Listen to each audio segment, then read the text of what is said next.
All right, so welcome back for episode 3. I have Eddie Rosales. Eddie is actually an old acquaintance of mine. We go way back in from junior high. And how has life treated you over the years, man? Did you grow up and think that this is where you'd be at this point? No, I had Yeah, I know, had it right? all planned out, man. Yeah, I tried out this one thing that I wanted to do for such a long time, and I actually got told no 3 times, and then on the fourth time, they were like, you know what, like you're unqualified because of this, so stop applying. So like, I mean, it was devastating. It Was was that the Border Patrol thing? yeah. Yeah, I'm sorry about that, man. I mean, it happens. And I would get so much bash for it. Like, man, like you're hurting your own people. But in actuality, that wasn't my thought process. My thought process was being that first person that they see that I could honestly save their lives. Yeah. When I was getting like interviewed for them, they would tell you like, hey, what's one of the rules you're gonna do for this, and you would like say like by steps, and they were looking for that specific word that you were gonna help that individual that crossed over illegally. You need to provide aid for them, and like that sort of like struck a nerve for me because Yeah, like that spoke to your heart. yeah, like all this time, I mean, in high school I was doing the CNA classes. I spent a couple of years in college going for that nursing degree. And then 2 years into that nursing degree, I changed it up and I'm doing criminal justice now. Wow. So right now I'm with McAllen PD. I'm not an officer, man, but I see all these officers around me, and I see them as great people. Like, well, yeah, I know they're getting like a lot of hate right now and everything like that. But you see them as human beings, is what you're trying to say, instead of like it's uniform, respected. But I get you. I definitely that's what I want to see more of. To be honest, I want to see more of people seeing each other on a human level, Yeah. because like what you do doesn't define you completely, and you have to be able to understand where people are doing this and where it's coming from. Like if you want to be a bad guy, then do something else that doesn't involve helping others, you know?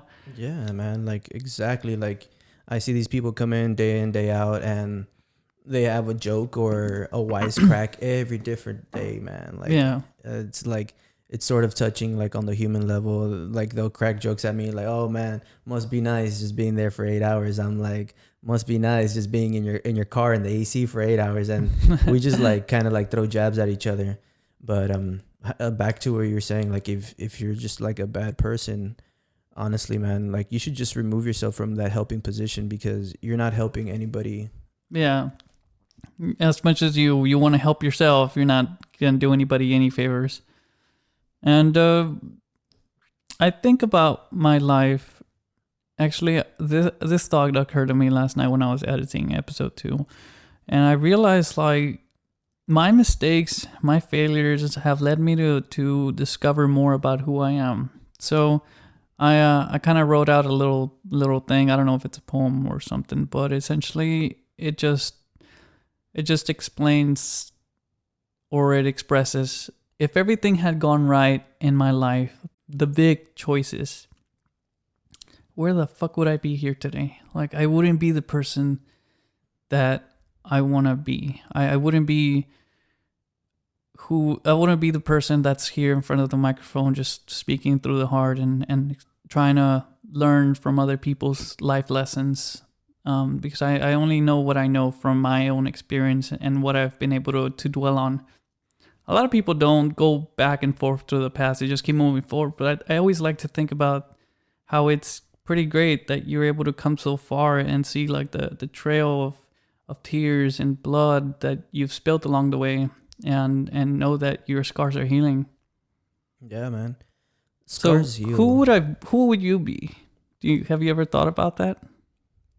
If everything, the big choices, all the little successes would have paid off back then. I probably would not have met my friend, the one I was telling you that says that heart to heart, I love you. Yeah. I probably would not have rekindled that relationship because I'd be living in another place in Texas or maybe in New Mexico. Right. and I probably would not have met his wife, which is a great friend of mine. She's very caring, and they have like 3 wonderful dogs, and I always play with the dogs. I'm a dog person. Yeah.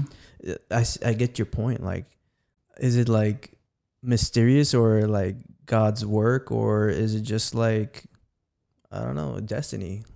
It's weird. It's just a journey, really. Yeah. And you can take that however you want it to be, whether it's something that's already predestined for you or something that's a brand new venture for you.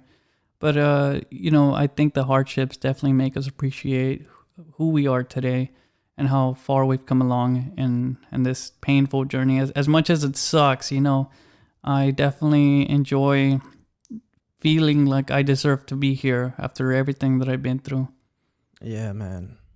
I get you. Like, hardships are tough, but at the end of the day, every now and then, sometimes we just reflect back on it and be like, man, look how great we are. Or look how great I am. Yeah, I like to see like successful people when they show their true humility. Like the whole, Chadwick Boseman, like everybody thought, that guy had it all together. He was the Black Panther, he was very, great as an actor, and he was so admired by everybody, man. And all of a sudden to find out that, he's gone and he had cancer this whole time, that was insane. I had no idea. Like it goes kind of like that Batman versus Superman movie. Like, do you bleed? Like it's kind of crazy because we don't often see people, our heroes, our family members that are so strong, like what they've been through and how they internalized all the pain that they have.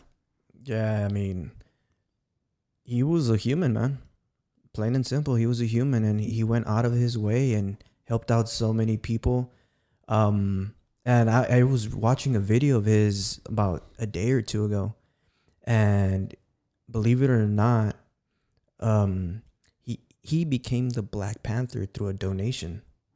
Somebody donated to him, and I forgot what actor it was, but he was giving a speech, and he was telling the person who donated to him that like he is nurturing the future. Yeah. I'm like, man, that's insane. And yeah, he would visit like cancer wards and everything, and for the kids, that are going through probably the same things he was, but he wouldn't let them know that, or maybe he did, maybe he secretly did, but that is a really mysterious thing. But I'm glad that after everything he went through, it makes you appreciate his work even more, because he actually put so much pain and appreciation for his art, his craft. Yeah, I mean, he was a true artist, and he gave back to like the people and stuff like that. And well, they are gonna remember him. I mean, they're gonna bring back 42 back in the theaters. Yeah, that's awesome.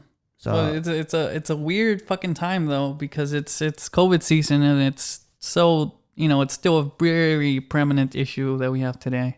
Yeah, COVID. I know, right? So many things. Hey man, I just really want to appreciate you for being one of the brave few people coming here on this podcast and actually telling me about your life and your struggles and who you really are as a person. I think it's important for people to know that, through conversation, instead of just putting it out on Facebook like, hey, look at me, I'm Mr. Meeseeks. Yeah, I get you, man. I mean, I suck with like social media because I just like share memes and stuff like that. So I don't really like put myself out there on social media. But those who like do like truly care and truly ask me like what's wrong, I'm not afraid to like open up to them. That's good. That's good to be able to show your vulnerability to others. Because not a lot of people know that turmoil is like that. Everybody wants to just bring each other down because they see somebody who's trying to do better for themselves as this person who can't be brought down. And those people that they see that and they take that as a personal challenge, like I applaud that, because I definitely wouldn't have any goals if I didn't feel the pressure from people the naysayers, the critics. You gotta love the haters, man. Yeah, that's the hard part, man. You gotta love the haters, man. And I guess nothing feels better than actually proving them wrong. one instance that happened to me, Henry. Yeah. I was in 7th grade, and I was always in junior high. Oh yeah, I remember. I was gonna do track, so I was doing like the relays, the long jumps, the high jumps, all this thing, and I saw the hurdles, and I ran my hurdles as best as I thought I could, and coach hits the stopwatch, and he was like, "Nope, not good enough." Fuck. Not even a fucking chance. Yeah, Jesus Christ. He's like, "You're not gonna be part of the hurdle team." I'm like, "Well, why not?" "You're not fast enough. I'm sorry. Like, you missed it by like a second."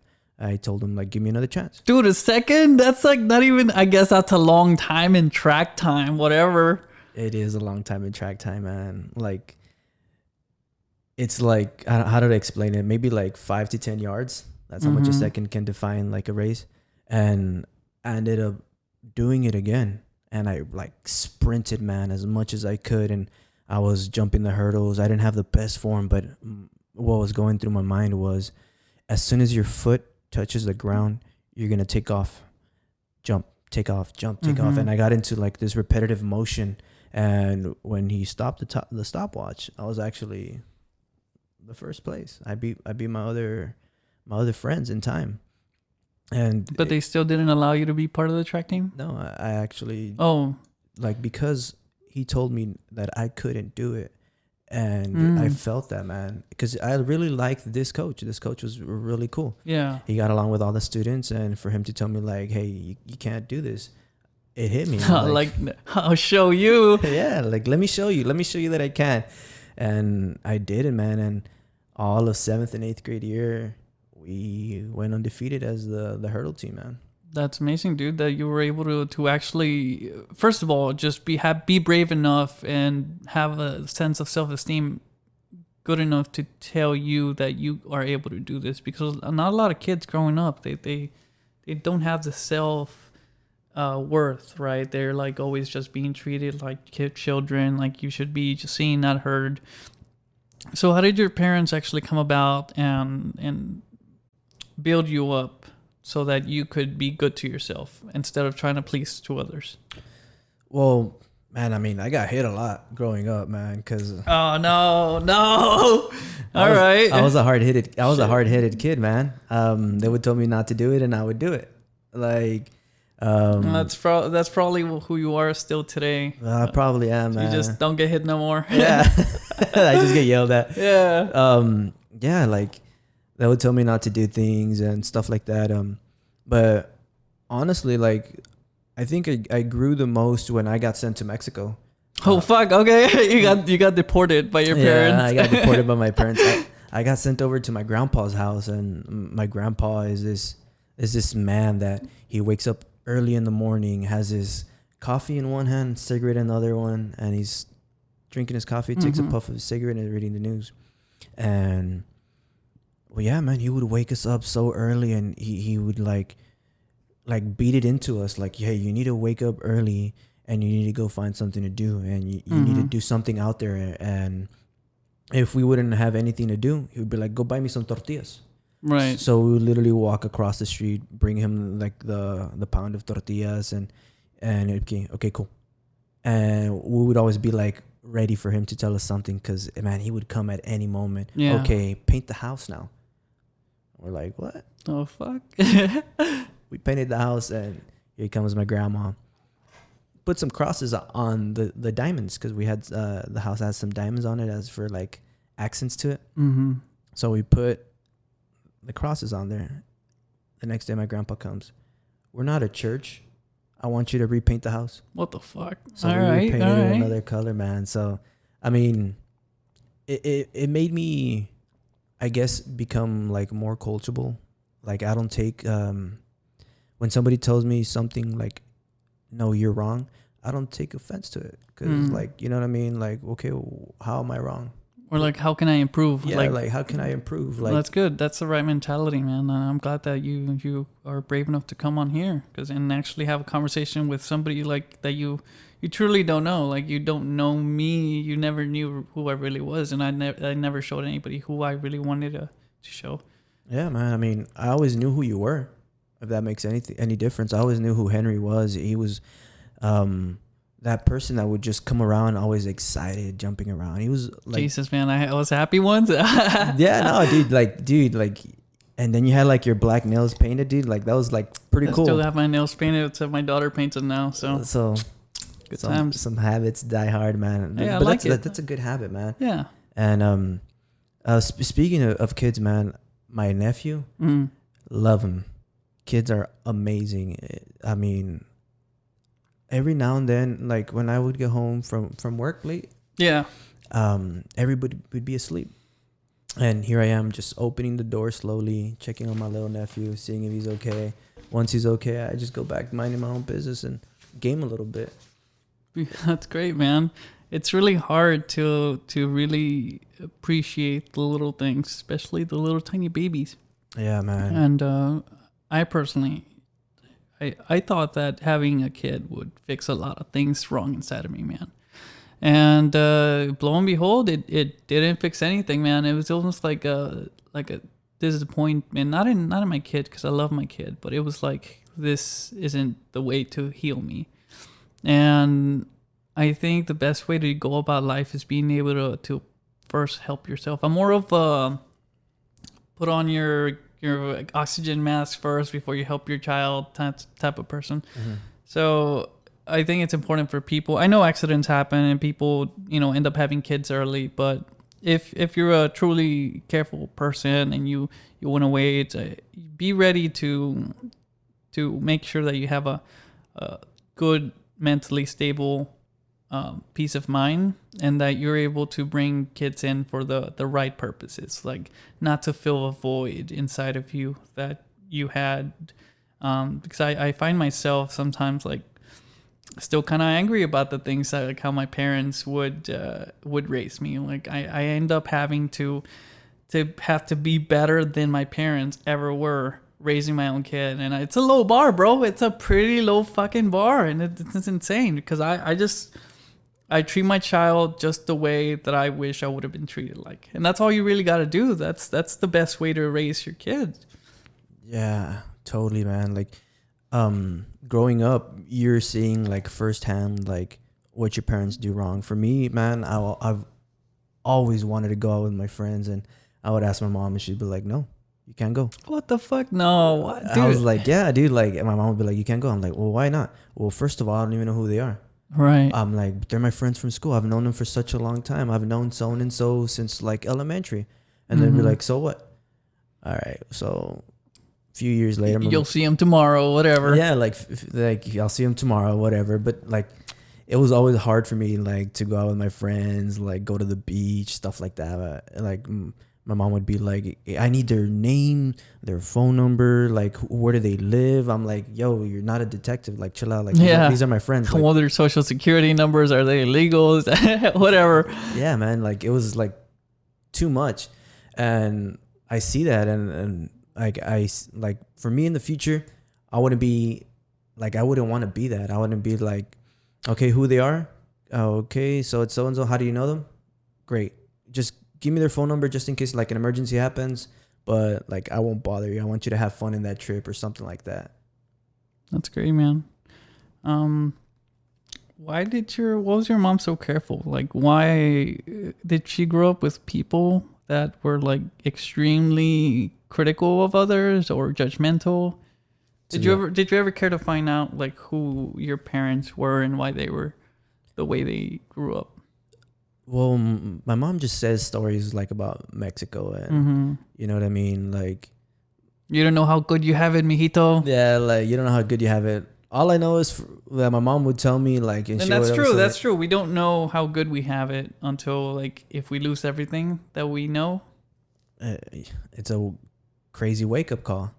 Like, that's how trauma happens. Yeah. Sometimes, you know how they say, sometimes our traumas define us. Mm-hmm. That's exactly how what I was saying earlier. How our mistakes and our traumas make us who we are. And so hold on to a bumpy ride, and know that it's okay. It's okay to go through these hardships as long as you know your next first step.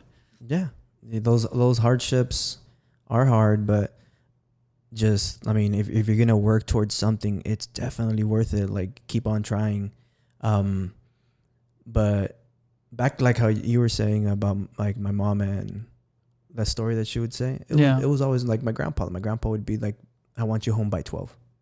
And if they weren't home by 12, and he would walk to the place where they were at, and he'd be standing outside like, you're not home by 12. Or he would lock the door on them and just be like, hey, you weren't home by 12. Yeah, I wonder what he was trying to teach you guys, like the about like precision, because when you're a kid, you just assume like, oh, this guy's just an asshole. He's just trying to tell us. But I wonder how some people, they're able to teach these lessons without really explaining their methods. I mean, now that I'm older, the thing that comes to my mind is like, I know you're having a good time at the dance and everything like that, but sometimes you got to end those good times and you need to be responsible and come home to safety, maybe. I mean, that's what I would assume, because too much fun, and next thing you know, it's like 3, 4, 5 in the morning, and you're not home yet. Yeah, I've been in those times where like, man, like this is a great night. I don't want it to end, and then like it just dies down, and you kind of feel a little bit of disappointment, right? You're just like, damn, I wish I would have stopped, because then you would have really truly appreciated the high times, like ending things on a high point, on a good note, instead of like just riding the horse till it backs breaks or whatever. The back breaks. You're just going home like, fuck, I was having so much fun, like let's do it again. But maybe that's what drives you to go again and do things, because if you wear something out too much, it loses its touch and its magic. Yeah, man, it loses its touch, and sometimes those nights are magical, and you just got to remember them with your friends or your family, whoever you're with. And the crazy thing, like if I ever like pulled stuff like that, and I had pulled it off, sometimes, Henry, my mom would wake me up at 8 a.m. For what? To go find something to do. Oh man, to go cut the grass, go wash my vehicle, go wash her vehicle. And I kind of appreciate that now, man, because you didn't grow up useless. Not useless, but I mean, it teaches me like, hey man, like sometimes you got some shit to do tomorrow. You gotta do, like, I mean, if I don't cut the grass, then my dad has to do it. Yeah. And my dad goes to work, and I don't want to like put or pile another workload on him. So I'll tighten my bootstraps and go outside and cut the grass. Damn, dude, you're pretty considerate, dude, and I'm glad that they taught you consideration for others at a very young age. That's very important for a kid to know, because a lot of people just, well, kids in general, they disregard other people's feelings, and like that's where bullying comes into place, man. Yeah, and bullying is honestly one of the worst things that can happen. And it's crazy because we see adults do it now too. Fucking social media, right? Through social media, man. So somebody says something dumb through social media, or grammatical error, and right, they are boom, argument destroyed. Right, you put there instead of there location wise, and I mean it's crazy, man. Like I wish, like, man, I wish growing up I had this knowledge, man, because maybe that's the point. Maybe that's how we're supposed to develop our own ways of treating each other, make things better for the next generation, instead of just like, whatever, I'll just be on my own, Yeah, exactly, man. But like, honestly, to like the day I die, I'm gonna be this person, you know what I mean? This caring person, man. Like I remember, you don't want to be the person that you used to be when you die. Yeah, like I want to be remembered for like the good times and stuff like that. And I remember one time I was with some of my friends, and I was just being like a genuine nice person, and that person that I was being nice to made a comment to one of my friends like, hey, he's a little weird. And what the fuck? Yeah, right. Like I was, and my friend was like, what? Eddie, that's just him. That's how he is. Like he's sociable, he's caring. Like I don't know. It's like for them, I guess they were like, they've never been in that norm where somebody actually genuinely cares. Like I'm getting up to get a beer or a drink. Hey Henry, you want something? Yeah, it's just that small gesture. Like, hey, you want something? Like I'm already up. I got you. Maybe when you get up, you get me. Yeah, you know what I mean. It's just like reciprocating each other's, like, I guess, feelings and positivity to one another, and you can reciprocate it to somebody else, and it just bounces along the line in life. Pay it forward. Exactly. Right? Man, I would see that at Starbucks, bro, and it was awesome. Yeah, I like that. I like that when it was like, yeah, pay for the person behind me. I'm gonna pay for the person behind me, and then like they do it too, and like that's amazing that you bring that up. I always thought about that. Like, what if you do this? Like, will it create a ripple effect? But I'm glad that you actually got to see it. How many times did it actually happen? Really? Man, I had a stack of receipts. Stack, man. It was about half an hour, and the person in front would pay for it, and sometimes it would be double their amount. Like they ordered, oh, I just want a nice coffee. That'd be like $5, and then the person behind it would be like $12. Mm-hmm. They would still pay it. That's fucking awesome, dude. Yeah. And then the next person would come by. Hey, by the way, you don't know anything. They're like, why? The person in front actually paid for you. Here's your receipt, and I would give them like the receipt just to proof, like here it is. And they would be like shocked, like, oh my god, like is this for real? They would be like I don't know, like in genuine awe because they didn't think like this thing existed. Yeah, that happened to me once. And dude, they would just pull out their credit card. Oh, I want to do it too, and they would pay. Oh, that's fucking awesome, dude. It's great because people like that don't need, the validation, right? Nowadays, everybody is always doing something for a purpose. Like, it was never like, hey, look look at how many coffees I paid for today. Get likes, Yeah, and man. it was genuine love and kindness and just wanting to cut somebody a fucking break for once. Yeah, man. I mean, I saw a post about that. This person literally drove up to the curb because they were repainting it because of like the damage that had been caused to it. Mm-hmm. I don't know if it was like a hurricane or a riot or whatever. This person literally got out of their vehicle with like their significant other or a friend. She got a paintbrush and started painting. Mm-hmm. Person took the photo. They get back in and they drive away. What the fuck? Yeah, I saw that with some girl and holding up a drill, and then he's like, "Yeah, thank you." And Probably it's like, that one. why do people feel the need to take credit for like things they don't do, man? I don't know, man. I've actually like me personally like the Oh wait, I know why, because of the validation that they get from getting likes online, right? That's worth more than currency nowadays somehow. Yeah, man. People sometimes get desperate for those likes, and I mean, they really don't define you. Mm-hmm. I believe people are actually better than they are online. It's crazy, like Instagram, Snapchat, Twitter. Like, I mean, I don't know how to do none of that stuff. Like, I'm not good with Twitter. Yeah. My texting sucks. I prefer to have like a face-to-face conversation with somebody, man. Like right now, like how we're having this conversation. Yeah, now I finally get to know who you are as a person, bro, which is great. Because I mean, I always been scared to know other people. Like, we're so insecure of ourselves that it's scary for people to know who we are when we don't even know who ourselves is. Yeah. I mean, that's honestly really difficult to do, man. Like, knowing yourself. I mean, if everybody had to figure it out, we'd be in a utopia. Yeah, we wouldn't be arguing online. We would just be peaches and cream. Yeah. Everything dandy, man.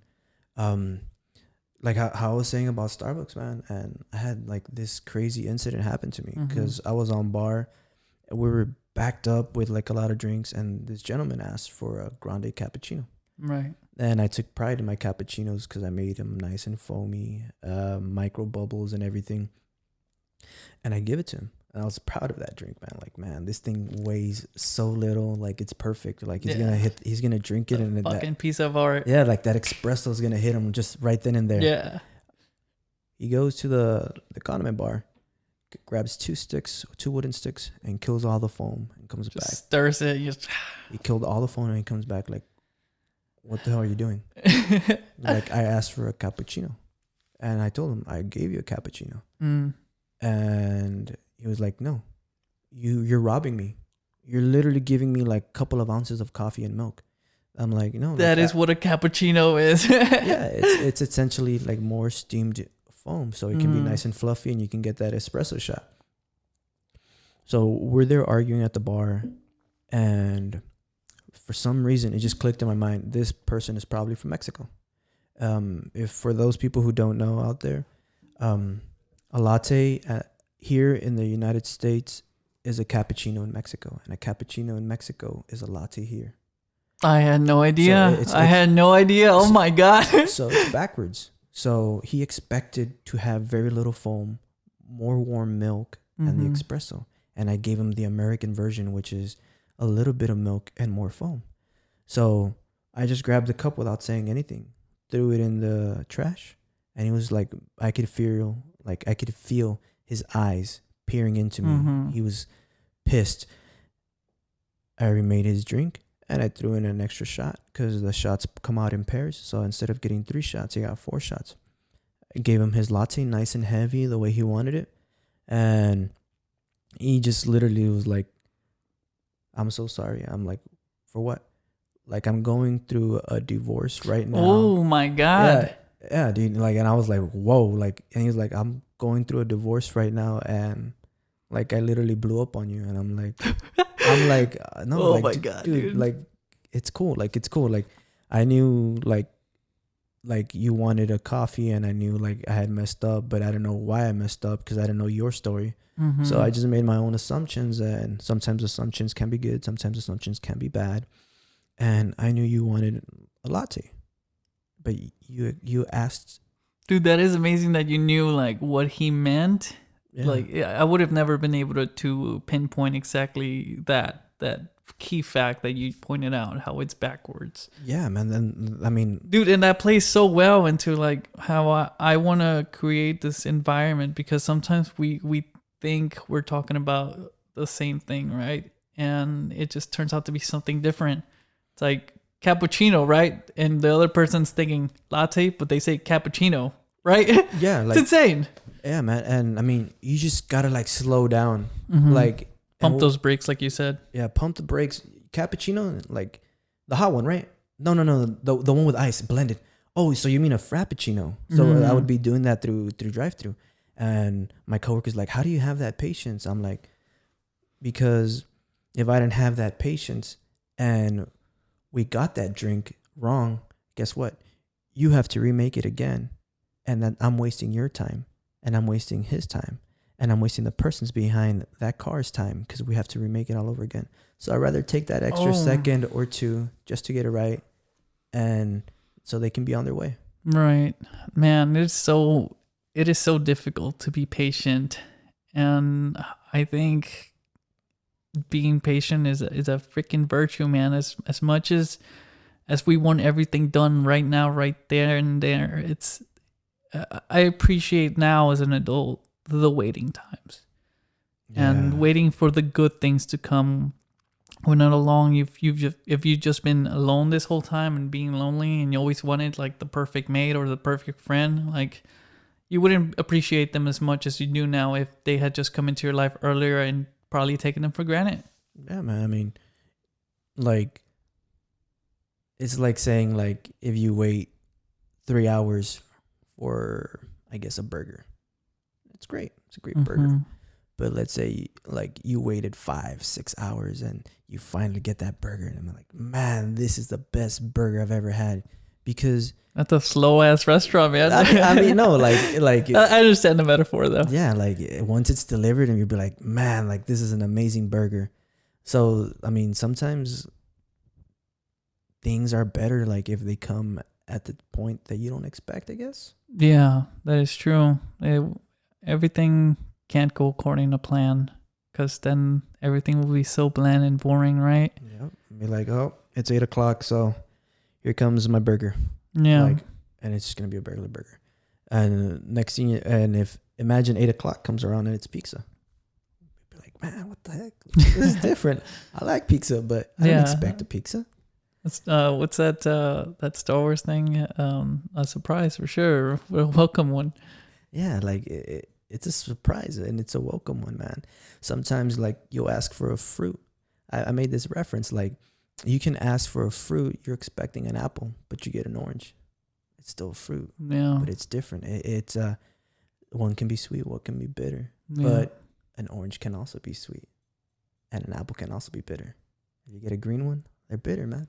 Yeah, you gotta let it ripen just the right way. Yeah, it's just sometimes things have their own different ways of becoming and happening, and I mean it's for the better in my opinion.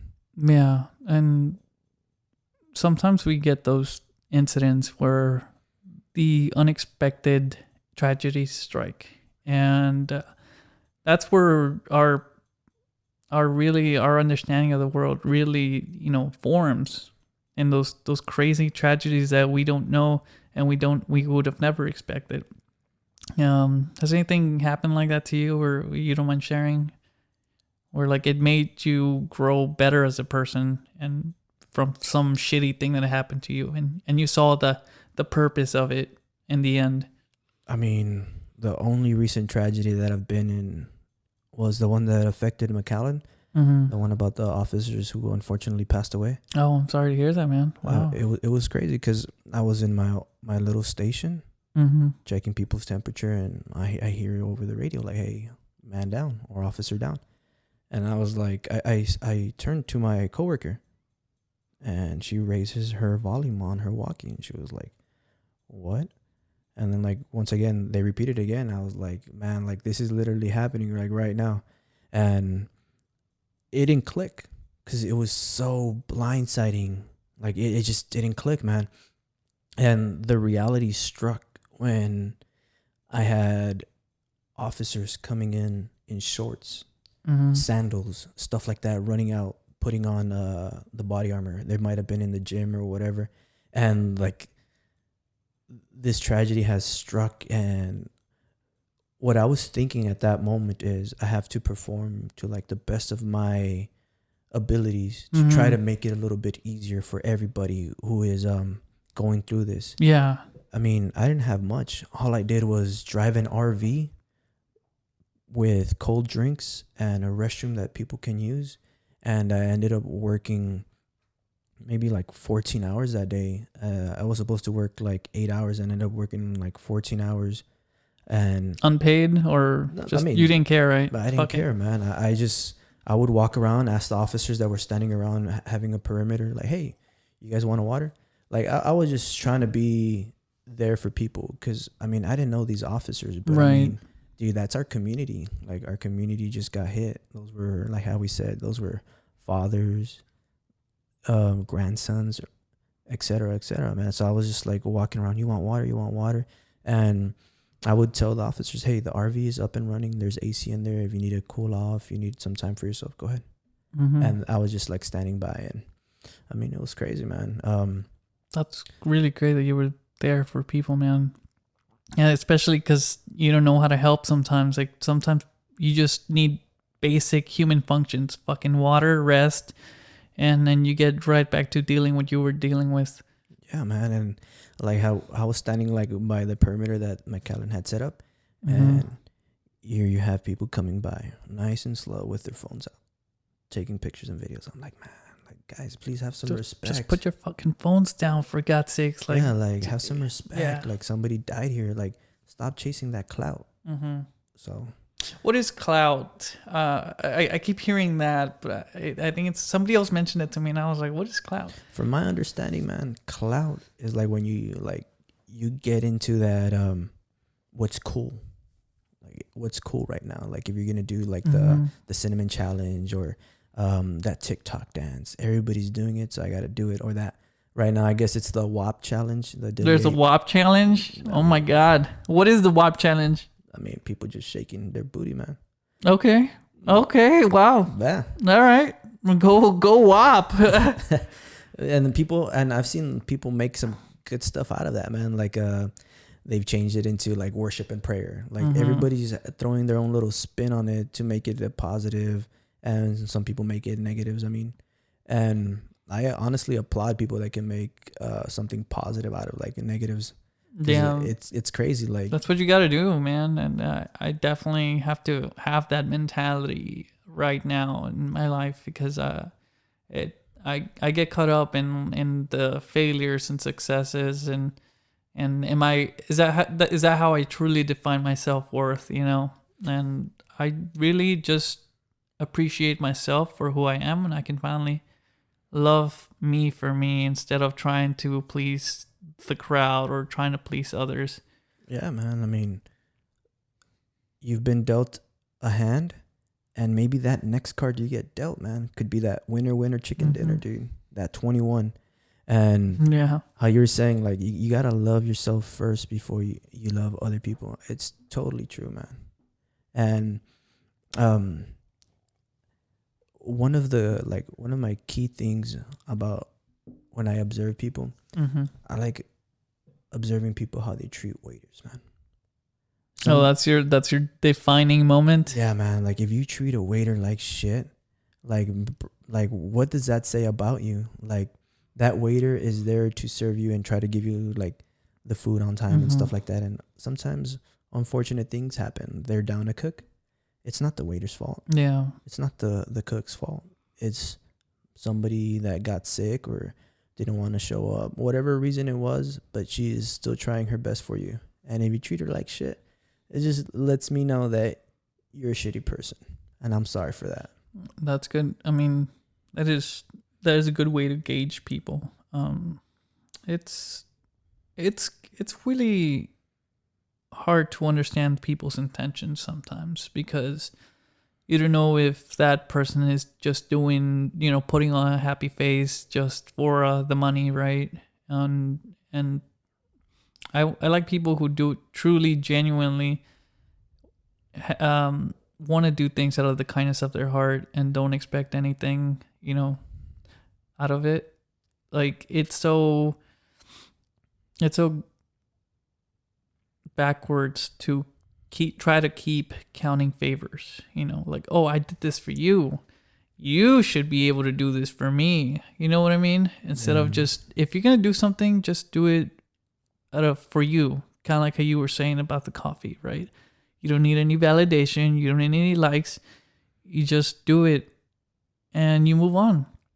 You're not looking backwards to see like, oh, did they smile? You just know in your heart that this helps others. Yeah, exactly. Like, if it helps other, what more can you want? I mean, how you were quoting like, oh, I'm gonna need that favor back. All I could think about was like The Godfather. I'm gonna do you this favor, but I expect the favor being done back, like, for me. And that day may never come, but I'm gonna do it. Like,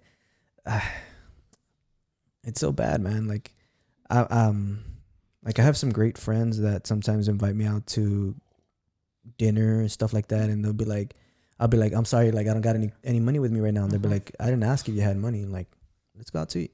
I'm like, oh, like, thanks, I appreciate that. Like, those are some good friends, man. Wow. It took a lot of weeding out to do, man, and a lot of hardships, like how you say, like, sometimes those like hardships with those people that you care about, it shines that light. You know what I mean? Like, hey, like, you went through like a shitty situation. You got stuck in the sand, and you had like these 3 other people that were with you and they didn't get mad at any little thing. They try to get unstuck from the sand with teamwork. I dig the sand, you put the board, and you pull out with the car. So like, it's crazy things can happen, man. And I guess I'm happy about like stuff like that's happened. Like the bad stuff, I'm happy like the bad stuff happened. Yeah, it's where we really define ourselves, right? We don't know how strong we are until shit hits the fan, and we have to find a way to claw our ways out. Yeah, man. Sadly, sometimes we get stuck in that little hole for a while. But hey, and some people they purposely put themselves there, man, out of this need to like try to get this different result in life. And that, Henry, is called learned self-helplessness. What is that? This is not a psychological disorder, but it happens in your mind. And this was discovered back in like 1970, 1980, around there. Wow, dude, you're actually like knowledgeable. Holy shit. Well, I my minor was psychology. Oh shit. See, I didn't know that about you. The way they found out like this thing existed was every single day. This was when they would do animal testing, which I do not agree. they would shock this dog. As soon as they woke up, they would start shocking it and shocking it and shocking it. And the dog would run around its little area. And it got to the point where it would just give up and take the electricity. And they brought a new dog. Mm-hmm. So the pen that dog was, they cut an opening in it, and the other side was electricity free. Mm-hmm. So when that dog got shocked, it didn't just stay there and take it. It got up and tried to search for a way out. And once it jumped over to the other side, it saw that it wasn't getting shocked, so it stayed there. Mm-hmm.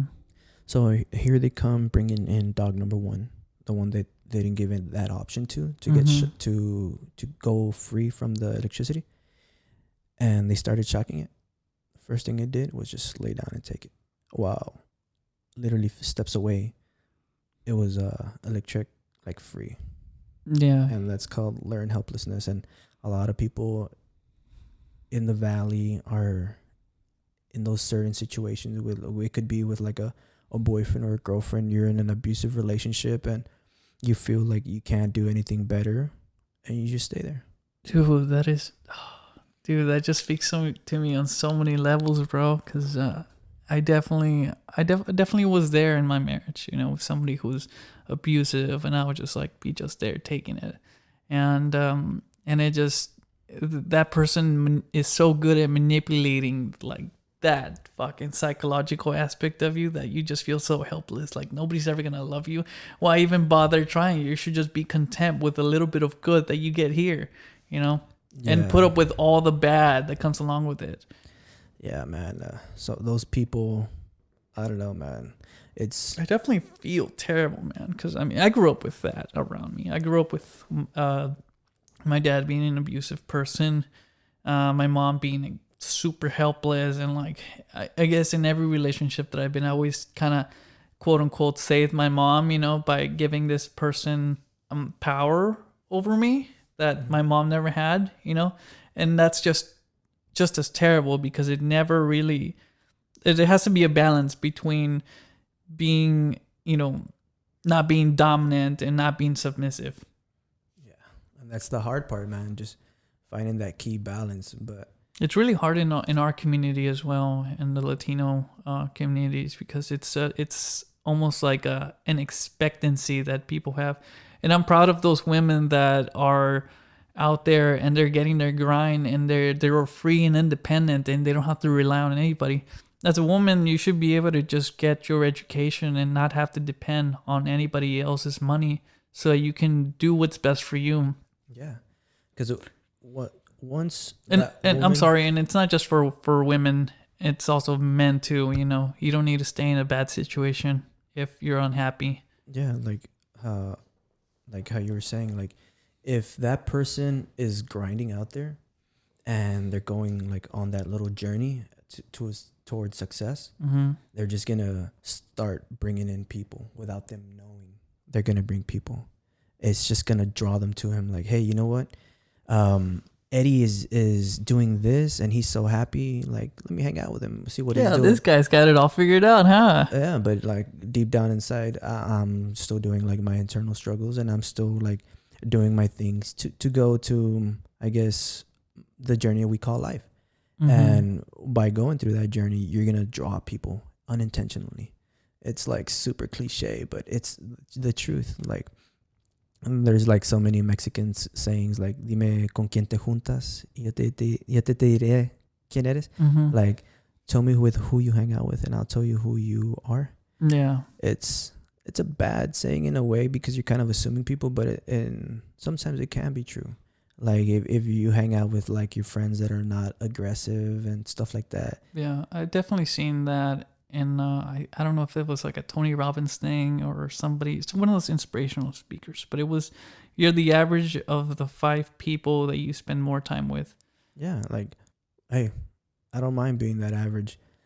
As long as you're with a good collective amount of people that are super close and they understand you and they genuinely feel for you instead of trying to be accepted by the people that just want to use you.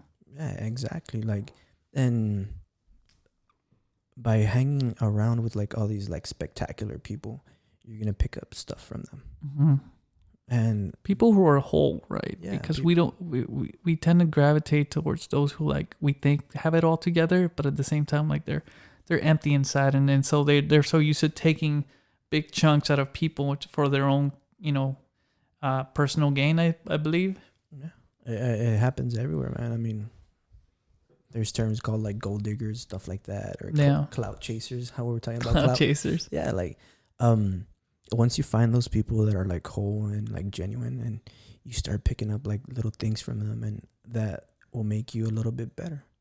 Mm-hmm. Little by little, like you're getting filled up with like goodness, I guess, if you want to put it like in simple terms, like you're getting filled with goodness, and it'll make you a better person. That's amazing, bro. I'm really glad that we were able to have this conversation, man, because otherwise you wouldn't be able to have it in any different level. We get so caught up with our own personal life, just getting through work, that we need to be able to take a pause, slow us down, and reflect and get to know each other better. It's so easy to just assume the worst of everybody or believe that they have the worst intentions.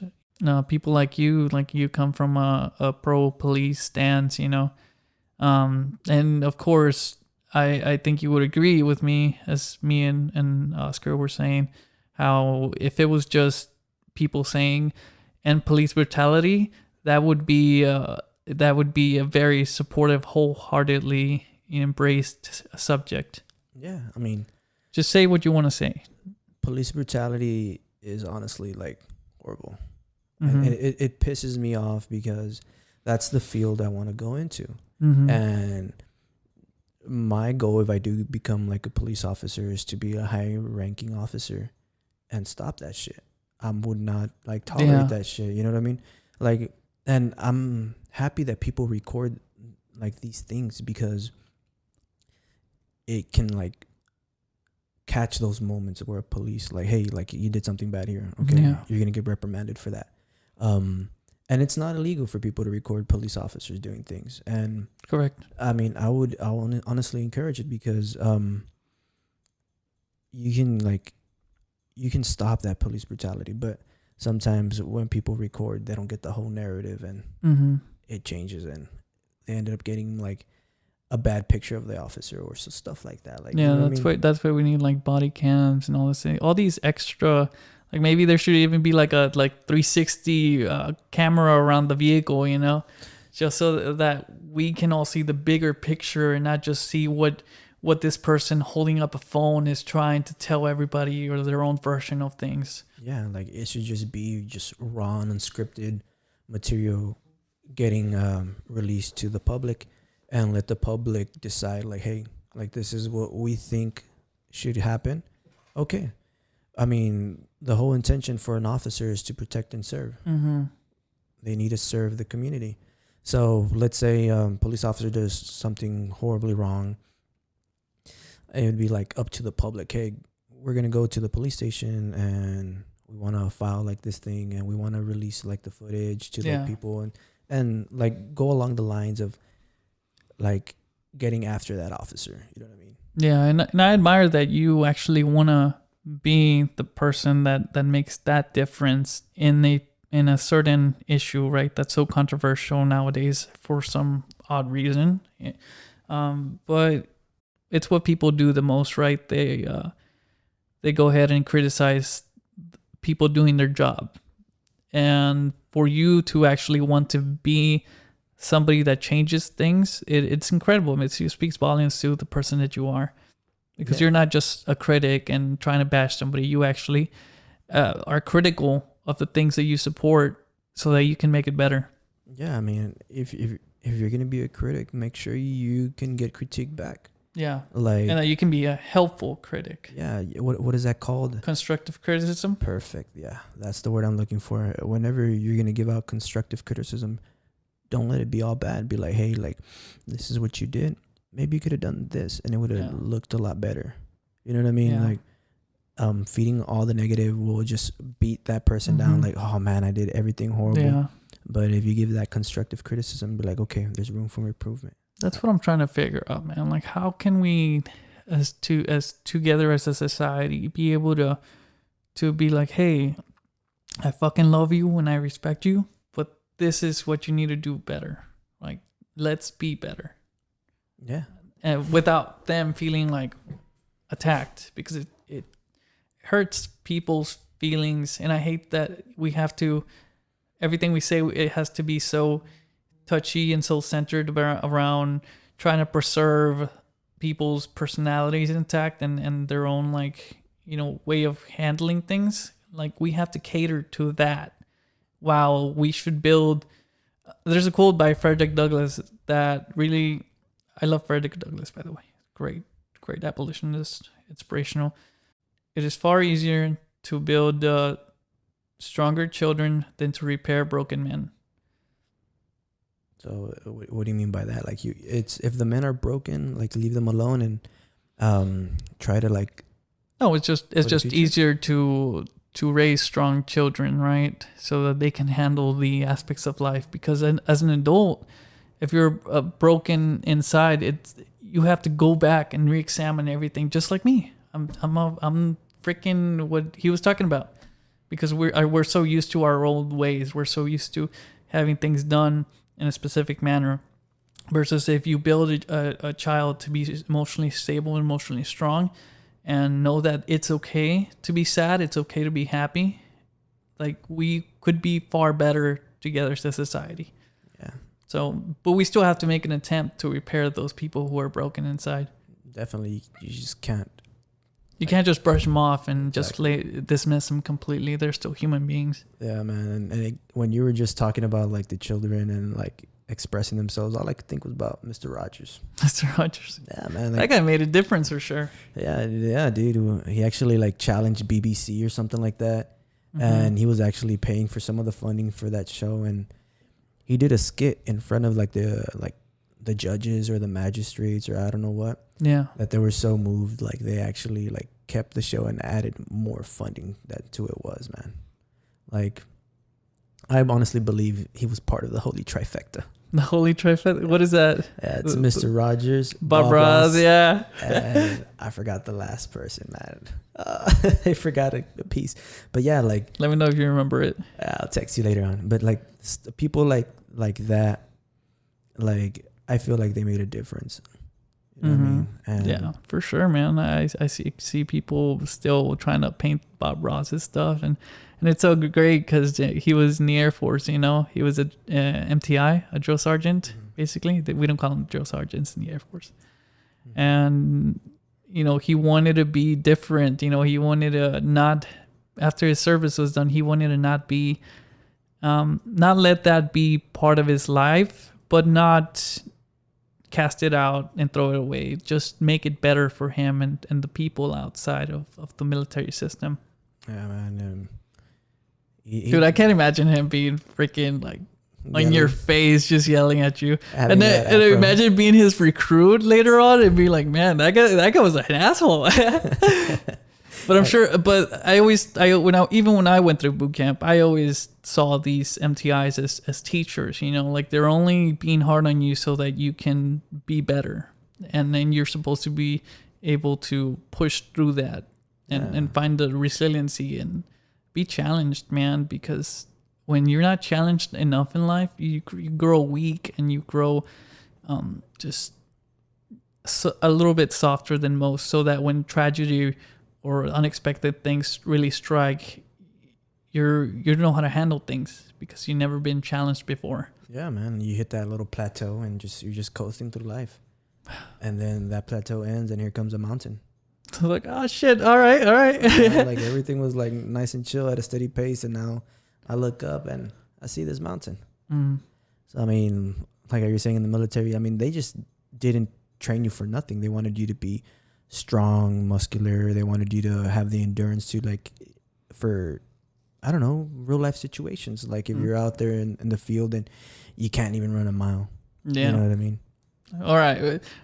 For everybody that's in the military, you don't need to run a mile and a half at a steady pace in order to run for safety, you know? You just need to be able to run fast. That's it. But I guess that's where fundamentals come in, right? If you're able to run a mile and a half, you're able to run for your life. faster than you could if you weren't trained enough. Yeah, I mean that's why they overtrain you. I guess their expectancy is like, let's overtrain them, so whenever like a situation happens, they already have the experience, or like, Yeah, just the basics. Yeah, That's what basic training is really all about. Dude, the hardest part about basic training, I shit you not, rolling a fucking t-shirt. It has to be done fucking precisely, and it's still not good enough. yeah, It is so stupid, but it's fun. It's fun that the fact that you have to do something challenging for no purpose at all other than to make it as neat and I guess attention to detail, right? Yeah, it's attention to details. Like, let's say you don't have your hair combed or anything like that, and you're gonna go make a first impression. Like, that's what they're gonna notice. Mm-hmm. Like, your name tag is not placed correctly, like stuff like that. Like, Yeah. people would nitpick and be like, "Oh, do 20 push-ups." Yeah, exactly. That's the way it was, man. They call them NTI tools, so that it's this like speed cycle of like butterfly kicks, push-ups, burpees, and one time I got caught not shaving, right? Because I like this is how much I grow just on a daily basis, like just a little stubble, right? And I was like, they're not gonna notice, whatever, And so he was like, you didn't bother shaving today, did you, trainee? And I was like, no, sir, I did not. And he's like, go ahead and give me some NTI tools. And so I did it, and he told me to go shave. And I was just like, fuck, I would have thought this was not a big deal. Yeah. Just like having just a little bit of like stubble compared to people who like grow mustaches. But yeah, it taught me to just be honest to yourself. Be honest to those and that are above you, and be honest to who you are really. Did you shave? Did you do this to like do it for personal accountants, not for everybody else? Yeah, man. Like I was given this coin in college, and I had to take care of that coin. What is it a coin of? It was, the coin does not matter. Oh, shit. What matters was what the coin symbolized. If you didn't take care of that coin, what makes you think you can take care of something bigger? Mm. So it taught me a little bit of like self-responsibility, and so every day I would bring that coin, and I remember I forgot it one time, and I mean I ate shit for it. They were like, hey, you got to do this and this and this, and I want it done. And if you messed up, start all over. Yeah. And keep on going. And so I remember to bring that coin everywhere I went when I was in college. I had it in my pocket, my front pocket. That's fucking awesome, dude. That's great. Man, dude, I would have never known this much about you if I had not reached out to you or even started a podcast or even came back after the military. Like it's really amazing how you get to meet other people. Your journey is not over if once things end. It's just a new fucking door that opens up for you, a new opportunity. Yeah, man. Like, it's just different phases in life. Mm-hmm. I guess like we're still in the metamorphosis phase, and even we're adults and we're like butterflies. Hypothetically, it's still not over. Yeah. Now we got our kids. Hopefully, our kids in the future. Trying to teach them like the best choices in life. Yeah, and how to talk to each other. Mm-hmm. That's the most important part, man. As a child, I didn't know how to talk to other people, bro. I just had a way of just acting up so I could get some attention around here. But now as an adult, now I understand like that I needed to come out of my own shell and accept myself, and instead of trying to look for the validation or respect of other people. Nah, for me, it was the complete opposite. Really? Huh. I always wondered what other people's perspective was. Mine was I needed to settle the fuck down. Because I would be in school, man, and I'd get my job done quick, fast. And I would go help out other people's in their desk. Like, oh, no, you got to do this. Like, you got to do the problem like this, and like multiplication and stuff like that. So you'd be the super helpful kind. The super helpful kid. And they would call me like chatterbox and stuff like that, because I was always talking throughout my elementary. I think I do remember you being a little bit of fucking chatterbox. Yeah, dude. Like, now you're so quiet. And yeah, man, I settled down a lot, man. I matured over. That's good. And they called my mom. They were like, Mrs. Rosales, like, your son does not sit down, like, and he doesn't stop talking. And my mom was like, if I can't make him to stop talking, what makes you think like you're gonna make him to stop talk? That's just the way he is. And I forgot what I did in school, man. I acted out and I got in trouble. So my mom had to shadow me. And it was during the tax test. Oh. So she didn't bother giving you the... No, it was nothing like that. She comes from Mexico. All right. So she didn't know none of the problems. She couldn't read them because she hadn't studied English that well at that time. And I was one of the first ones to finish. And she whispers to me, "Are you sure you did it correct?" I'm like, "Yeah." "You finished too quick. You don't want to revise it?" I'm like, "No." Like, "Eduardo, like, I'm being for real. Like, you don't want to revise it?" I'm like, "No, Mom, I don't." And she was just like pissed. And when I got home, like you did it too quick. Most people weren't done. They were taking their time and blah, blah, blah, blah. Did you feel like you needed to revise it, or you felt confident about your answers, or did you not care? I knew I had done what I could to the best of my abilities. And when the grades came back, boom, 98. I missed one. I just missed one. And for her, it was something different because... It wasn't like good enough? No, it wasn't about being good enough. She was worried that I wasn't doing it correctly because everybody was like taking their time.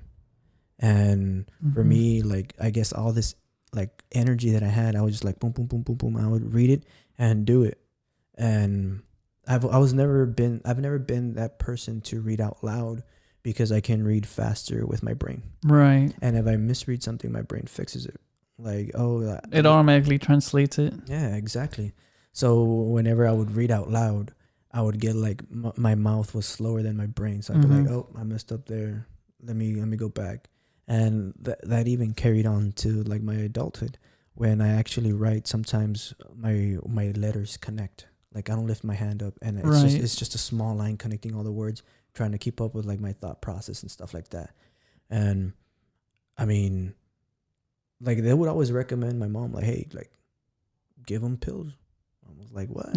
Pills for what?" To like settle down. Like depressed, like anti-anxiety or some shit like that. They would always say I had ADHD. All right. Oh, I see. So mom, like Adderall kind of thing. My mom was like, "Fuck no. Yeah. I'm not gonna do that to my child." Yeah, so, that's like the quick fix, right? Rather than teach them like patience. Yeah, man. As soon as I hit junior high and started getting into sports, all that energy that I had started going to something more positive. And the same thing with high school sports. And like, that's great that you had an outlet, man. Not a lot of people wanted to actually. I guess I can relate in that sense. I had like so much energy that I didn't know how to express it in positive ways, rather than just like internalize it and just let it, I guess, screw me over. Yeah, man, and it's hard because I mean, trying out for the football team, that's nerve-wracking, man. Yeah, and you get put in a position that you don't want to just because of your size. I was like, "Okay, can you run fast?" I'm like, "I guess so." Yeah. And okay, fucking track star. You'll be a running back. I'm like, "Okay," and then but I wanted to be a defensive end or a linebacker or something like that. So I'll be like, "Can I play defense too?"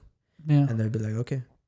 And it was just like, I guess for me, it was just like trying to define like what role would be better for me in football. Like, it was weird, man. All that energy I had, like, I did football, basketball, track. I mean, shit, I sometimes go over, play volleyball. Like, it was just like... Yeah, wow. Okay. That's amazing. It was just like random things that I would do just to like get rid of my energy. And now as... Like, if you weren't tired, you didn't do good enough. Yeah, like I would get home from school and I'll still play basketball with my older brother. And they're in my little neighborhood because we had like a court. And like that transitioning into like me as an adult now, I have to like tell myself like, "Yeah, you shut up. Like, let that person speak." Like, you know what I mean? And I want to like talk, but I'll be like, "Hey, like, you know what I mean? Like, stop. Let that person go now." Well, thank you so much for coming over here, man, and recording with me, like, and actually me getting to know you as a human being and the person that you grew up to be, because that's really my whole point, right? We should just be able to listen to each other and care for one another and know where they come from so that we can make future generations better. I'm not a crazy idealist. I just want the simple things, and I have a vision. I just need to come through. I think that's the biggest lesson that I need to learn, how to come through in those moments that it's necessary. And if I start something, I have to finish it and see it till the very end. So thank you so much for listening to the Great Space. Thank you, Eddie. Thank you for having me, Henry. You're welcome.